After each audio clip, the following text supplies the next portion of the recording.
Hi friends, welcome to my YouTube channel Mokshasri. ఇవాళ మనం ఏమిటంటే బీరకాయ తొక్కలు ఉంటాయి కదా, వాటిని పచ్చడి ఎలా చేసుకోవాలో చూద్దాం. దానికి బీరకాయ తొక్కలు ఇలా చిన్న చిన్న ముక్కల కింద కోసుకోవాలి, టమాటా ముక్కలు కోసుకోవాలి, అలాగే పచ్చిమిర్చి కూడా తీసుకోవాలి. మీరు కారం ఎంత తింటారో దాన్ని బట్టి పచ్చిమిర్చి వేసుకోండి. అలాగే మనకి పల్లీలు కూడా కావాలి, అవి కూడా తీసి పెట్టుకోండి. ఇప్పుడు ప్రాసెస్ ఏంటో చూద్దాం. పొయ్యి మీద బాండి పెట్టుకుని ఆయిల్ పోసుకుని ఆయిల్ హీట్ అయిన తర్వాత పల్లీలు వేసుకోవాలి. పల్లీలు కొంచెం ఫ్రై చేసుకున్నాక అవి ఒక బౌల్లోకి తీసేసుకుందాము.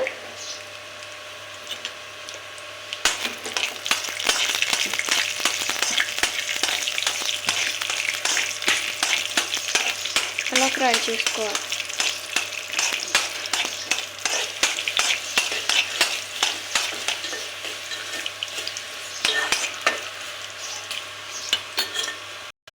అదే బాండీలోకి మనం పచ్చిమిర్చి కూడా వేసుకోవాలి.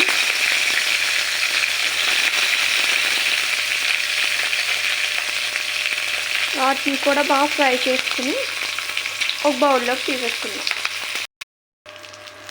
పచ్చిమిర్చి ఫ్రై అయిపోయాయి, ఒక బౌల్లోకి తీసేసుకుందాం పచ్చిమిర్చిని.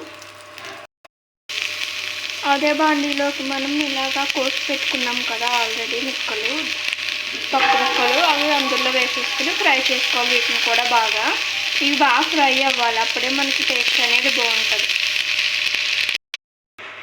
బీరకాయ తొక్కలు ఫ్రై అయిపోయాయి, ఇలా బౌల్లోకి తీసేసుకోవాలి. అదే బాండీలోకి మనం ఇప్పుడు ఏం వేయాలంటే టమాటా ముక్కలు అనేవి వేసుకోవాలి. టమాటా ముక్కల్లోనే చింతపండు అనేది కూడా వేసుకోవాలి. సపరేట్గా నానబెట్టుకోక్కర్లేదు చింతపండు అనేది, ఇలా టమాటా ముక్కల్లో వేసుకుంటే సరిపోతుంది. ఎందుకంటే టమాటా ముక్కలు నీరుగా ఉంటాయి కదా, ఆ నీరుకి ఇది మనకి మగ్గుతుంది కదా, సరిపోతుంది. ఇలా బాగా మిక్స్ చేసేయాలి.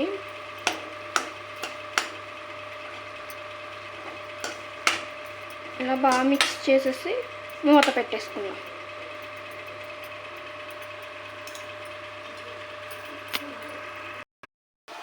టమాటా ఫ్రై అయిపోయింది. 4 వెల్లుల్లి వేసుకుందాం. టమాటాలో వేసుకుని మిక్స్ చేసుకుని స్టవ్ అనేది ఆఫ్ చేసుకుందాం. ఇదంతా చల్లారిన తర్వాత మనకి మిక్సీ అనేది వేసుకుందాం. ఇలా మిశ్రమాన్ని అంతా మిక్సీ జార్లో వేసేసుకోవాలి. వేసుకుని జీలకర్ర కూడా యాడ్ చేసుకుని సాల్ట్ కూడా వేసుకోవాలి. వేసుకుని మిక్సీ అనేది పట్టుకుందాం. ఇలా మిక్సీ వేసుకోవాలి చట్నీని. ఇప్పుడు తాలింపు వేసుకుందాం. మనం పొయ్యి మీద బాండి పెట్టుకుని ఆయిల్ వేసుకోవాలి. ఆయిల్ హీట్ అయిన తర్వాత పోపు అనేది వేసుకుందాం. సాయి మినపప్పు, అలాగే పచ్చిశనగపప్పు, జీలకర్ర, ఆవాలు. ఇవి ఫ్రై అయిన తర్వాత మనం ఎండుమిర్చి అనేది వేసుకుందాం. ఎండుమిర్చి వేసుకోవాలి. అలా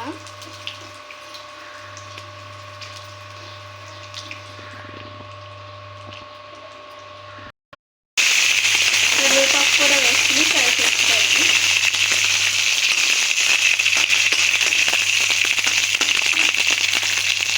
దాంట్లోకి మనం చట్నీ యాడ్ చేసుకుందాం. యాడ్ చేసుకుని 2 మినిట్స్ ఫ్రై చేసుకోవాలి బాగా కలిపేసి. ఆ తర్వాత స్టవ్ ఆఫ్ చేసుకుందాం. చట్నీ అనేది రెడీ అయిపోయింది. స్టవ్ ఆఫ్ చేసుకున్నాము. దీన్ని ఒక బౌల్లోకి అనేది తీసేసుకుందాం.